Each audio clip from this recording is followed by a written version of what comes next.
Hi friends, आज सकाळी सकाळी लवकर उठलेले आहे मी.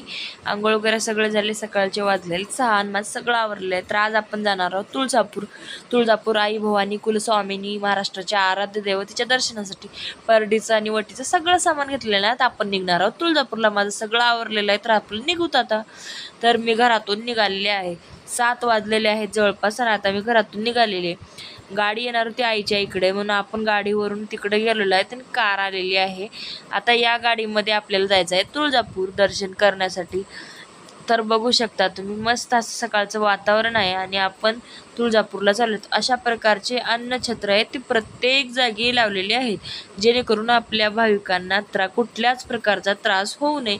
वाटेने जाताना पाणी, जेवण सगळं सोय आहे तिथे. प्राथमिक उपचार सुद्धा आहेत. छान असं वातावरण आणि ह्या पवनचक्क्या. तुळजापूर हे धार्मिक दृष्ट्याच नाही तर सायन्सच्या दृष्टीने पण खूप महत्त्वाचं आहे, कारण तिथं पवनचक्क्या जे लावलेले आहेत त्या. आणि ही आहे इथे छोटीशी पालखी पण दर्शन झाली आम्हाला. तुम्ही बघू शकता, ही नागपूरची काहीतरी असं लिहिलेलं होतं त्यावर, नागपूर विभाग वगैरे वगैरे. तर तिथली पालखी होती. ते अन्नछत्राचा जे काही आहे ते आनंद घेत होते असं म्हणलं तरी चालेल. आणि तुम्ही नक्की आलात ना, पवनचक्क्या नक्की बघा. खूपच सुंदर अशा पवनचक्क्या आहेत. ज्याचा यूज कशासाठी होतं ते मला कमेंटमध्ये नक्की सांगा. हे तर प्रत्येकाला माहितीच आहे, कॉमन आहे, पण तरी पण मी विचारते. खूपच मोठ्या प्रमाणात पवनचक्क्या आहेत तुळजापूरच्या वाटेने.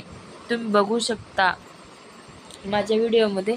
अशा प्रकारच्या सुंदर आणि सकाळच्या ताज्या तवान्या वातावरणामध्ये आई कुलस्वामिनीच्या दर्शनासाठी आम्ही निघालेले आहोत.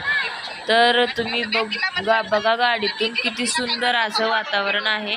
आणि त्याच्यासोबतच जवळून मी दाखवण्याचा प्रयत्न केलेला आहे की जी पवनचक्की आहे ती कशी सुंदर दिसते.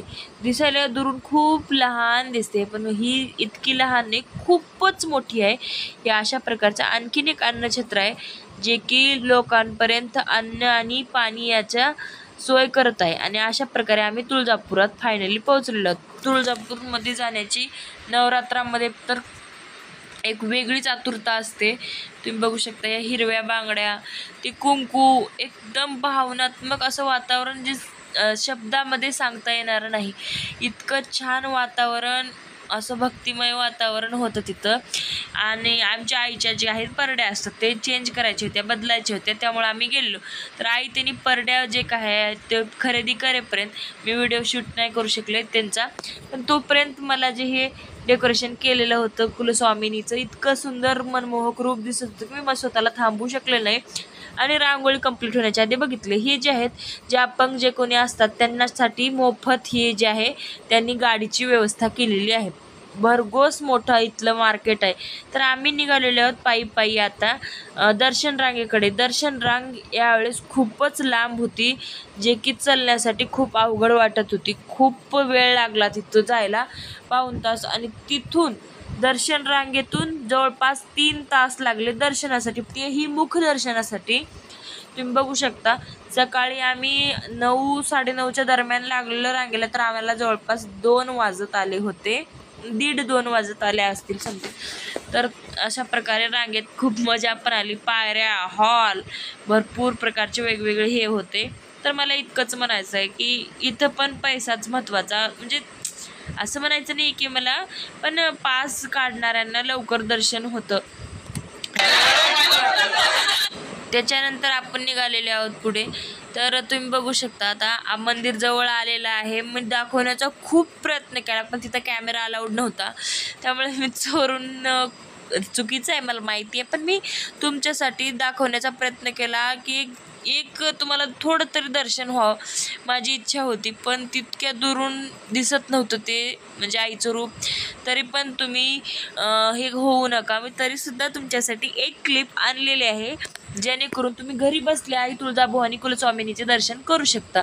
तुम्ही गाभारा आहे, मेन गाभारा, त्यातून बाहेर निघाल्यानंतर इथं हे मोठी स्क्रीन लावली आहे, यातच तुम्ही दर्शन करून आनंद घ्या. आता इथून दर्शन वगैरे झालं की असंच खूप सुंदर आदिशक्ती असं डेकोरेशन केलेलं आहे. तिथे खूपच गर्दी, अत्यंत जास्ती प्रमाणात गर्दी आहे. तर इथून आपण बाहेर निघाल्यानंतर इथं मला परड्या भरायच्या होत्या, तर इथं आम्ही परड्या भरून घेतल्या.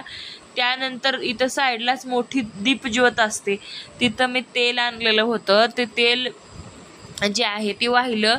आई त्यांनी जुन्या परड्या सोडल्या, नवीन घेतलेल्या भिक्षा मागितली आणि त्या नाही परडी मागितली, जोगवा मागितला. त्यानंतर इथं पण जे सेल्फी पॉईंट केल्यासारखं होतं तिथं केलं आणि पायऱ्या आणि बारी चढून माझी हालत खराब झालेली होती. तर अशा प्रकारचं आमचं तुळजापूर दर्शन झालं. या नवरात्रामध्ये तुम्ही नक्की एकदा आई कुलस्वामिनी महाराष्ट्राची आराध्य दैवत आहे, तिला दर्शनासाठी नक्की या आवर्जून एकदा आणि दर्शन घ्या. तर आता आमचा परतीचा जो आहे प्रवास सुरू झालेला आहे. हे बघू शकता, रांगोळी जाताना झाली नव्हती, आता एक फुल लुक घेऊन टाका तुम्ही. इतकं सुंदर रांगोळी आणि इतकं सुंदर, इथून जावंसं वाटत नव्हतं. पण आमचा हा परतीचा प्रवास सुरू झाला. इथे एक अन्नछत्र होतं, तिथंच आम्ही जेवण पण केलं, पण मी व्हिडिओ शूट नाही करू शकले. वाटेत मध्येच पाऊस येत होता, मध्येच थांबत होता. तुम्ही बघू शकता किती मोठ्या प्रमाणात पाऊस पडतोय सध्या. आणि अशा प्रकारे मी वापस आले. तुम्हाला माझा व्हिडिओ आवडत असेल, लाईक शेअर सबस्क्राईब